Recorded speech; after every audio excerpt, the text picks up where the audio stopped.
Hi. Today we are going to be going over the data that iReady gives you and how we can kind of use that to make our groupings and where we go with that for our teachings. So I'm going to share my screen with you.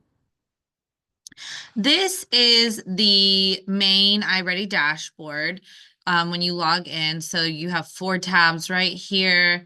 That's mostly about the data, the diagnostic status. This is when they're actually in their diagnostic testing period. So the beginning, middle, and end of the year when they're actually doing the diagnostic test, that's where you will use this.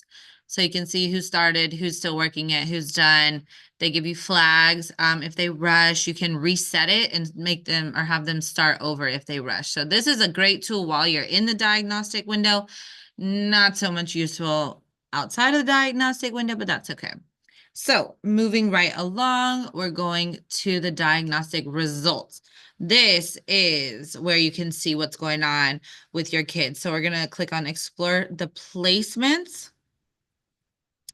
We do have 6 domains that iReady tests for: phonological awareness, phonics, high frequency words, vocabulary, literature comprehension or fiction, and nonfiction or informational comprehension. So you can kind of see my higher students, my lower students, my in the middle students. And then I'm gonna zoom in to keep my students' names out of it, but I'm going to show you what the actual data looks like because it is really so informative.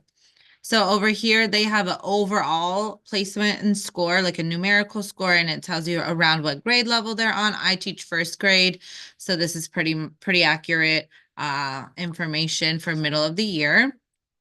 And then you see all these domains: phonological awareness, high frequency words, comprehension, and it tells you where they're doing. And then you can kind of go down. So the color coding is really helpful for me. And then you kind of get in here, you can like easily see different outliers. And then, we're going even further down to where the lower students are, so you can kind of see what they need or where people are struggling. So a lot of them are only struggling in like one area: informational text, phonological awareness. So you can kind of see where to go with those teachings. So this data is really, really helpful to me.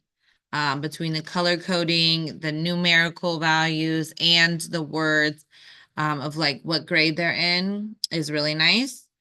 And then if you come back up here, let's zoom back out and go to diagnostic growth, which if you're back in that home tab, it was the 4th tabby over here. And you can see where they've come from their first score, the first diagnostic test, to the second one. So if we go down here, this is the percent progress they made. This was their baseline or their first one, and this was their second one. We're getting ready to do the third one come the end of the year. So you can see who's made progress, who has not.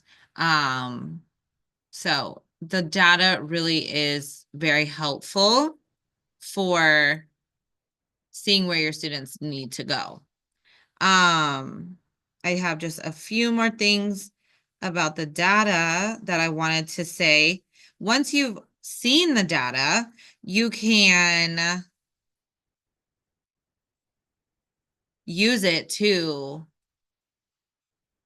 sorry, let's go back. Use it to form your instruction, which is what we're going to get into in the next video. But it even gives you examples of groupings, which is where we're going to go next. So I will see you in the next video.